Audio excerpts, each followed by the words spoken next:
হ্যাঁ মেজো মামি, আমি চলে আসব। তুমি কেন এত চিন্তা করতেছো? আমি তো কিছুক্ষণের মধ্যেই চলে আসতেছি।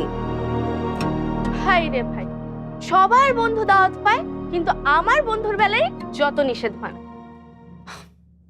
মাহি, আমি কি শুধু মেঘার ফ্রেন্ড? তোমাদের ফ্যামিলিরও একজন, তাই না? আমি না আসলে কেমনে হবে? হ্যাঁ সেটাই, তাই তো তোমার 14 গোষ্ঠী দাওয়াত পায়, আবার চলেও আসে, কিন্তু আমার বন্ধু বান্ধবরা আমারই বাড়িতে দাওয়াত পায় না। মানে কার 14 গোষ্ঠী আসছে?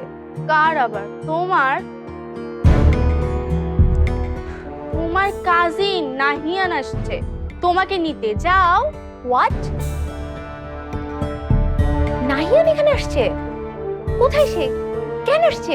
আর ঠিকানাই বা কেমনে জানলো? ঠিকানা বের করা কি কঠিন কিছু নাকি? তুমি খুব ভালো করেই জানো যে আমি এখানে কেন আসছি, জানো না? নাহিয়ান, তুমি কেন এমন করতেছো? তুমি একদম ঠিক করতেছো না।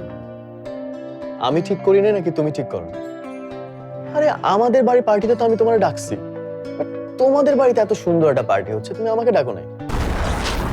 হিউস্টনে রকিং টেস্টি, সীমানা ছাড়াও নিজেকে হারাও।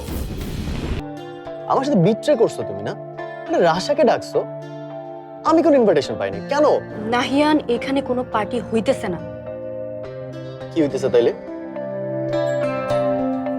তুমি কালকে কোচিং এ আসো, এরপর আমি তোমাকে সবকিছু বলতেছি। আর প্লিজ তুমি যাও এখন। রাশাটাও যে কেন আসতেছে না, না জানি চাচা চাচি ওনারা আমাকে নিয়ে কি ভাবতেছে। এখানে ভাবা ভাবির কি আছে? তোমার কাজিন তোমাকে নিতে আসছে, বুঝলাম না তোমাদের প্যারাটা কি। তুমি ঠিক শুনছো, নাহিয়ান আমাকে নিতে আসছে। সে নিজের মুখে বলছে এটা। হ্যাঁ সেটাই তো বললো। ইয়া মানে রাশাপু, তোমার কাজিনটা না বেশ হ্যান্ডসাম। এগুলোর উপরে তো দিনে 2-3 বার ক্রাশ খাওয়াই যায়। তোমার কাজিন কি সিঙ্গেল?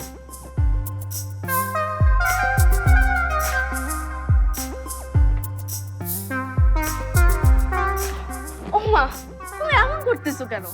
মানে সিঙ্গেল থাকলে বলো, আমি তো ট্রাই মারি।